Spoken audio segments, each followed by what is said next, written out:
கால்வாயை பாருங்க. இந்த கால்வாய் வந்து நாளிமடை கால்வான்னு சொல்லுவாங்க. நாளிமடையிலிருந்து அந்த பக்கம் நாளிமடை இருக்குது. அந்த நாளிமடையிலிருந்து வரக்கூடிய பிரதான கால்வாய். இந்த கால்வாய் எப்படி கிடக்குன்னு பாருங்க. ஆகாய தாமரை, நாணல், உடை மரங்கள், புல், கோரை இதெல்லாம் நிரம்பி வழியுது.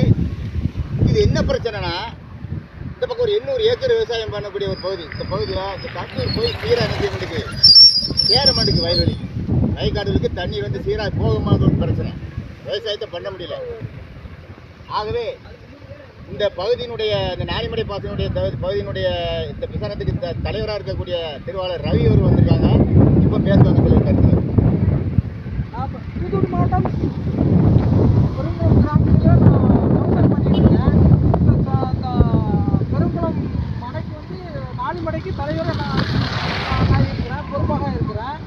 இது வந்து பாருங்கள், இந்த ஆகாய தாமரைகள், இந்த சம்புகள், இந்த மழை வெள்ளத்தினால ஏகப்பட்ட பாய்ப்பு, மண் அரிப்பு அதெல்லாம் இருக்கிறது.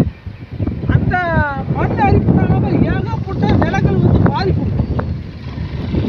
இருக்க பட்சத்தில் விவசாயிகள் ரொம்ப சீரழிஞ்சு நிறைய விவசாயிகள் செய்ய முடியாமல் இந்த கீழ்ப்பகுதி முன்பகுதி மட்டும்தான் விவசாயிகள் செய்கிறார்கள்.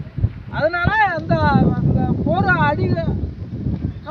அடிப்படையில் உள்ள விரைந்து இந்த சீரமைப்பு போட்டு இந்த அரசு கொஞ்சம் உதவி செஞ்சால் விவசாயிகளுக்கு நல்ல பலன் கிடைக்கும்.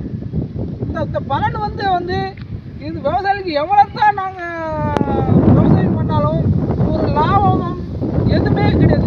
யாருக்கு நாட்டில் விவசாயிகளுக்கு ஒரு முதுகெலும்பாக தான் சொல்லுறாங்கன்னு சரி. இந்த போர்கள் அடிப்படையில் இந்த அரசு வந்து எதுவுமே வருது கிடையாது. தோழர்கள் இப்போ என்ன சொல்கிறாங்கன்னா, அவங்க ரவி அவர்கள் அருமையாக பேசுனாங்க. இந்த பகுதி வந்து இந்த விவசாய நிலத்துக்கு இந்த தண்ணியை நாளிமடையில் வர மாட்டேங்குது.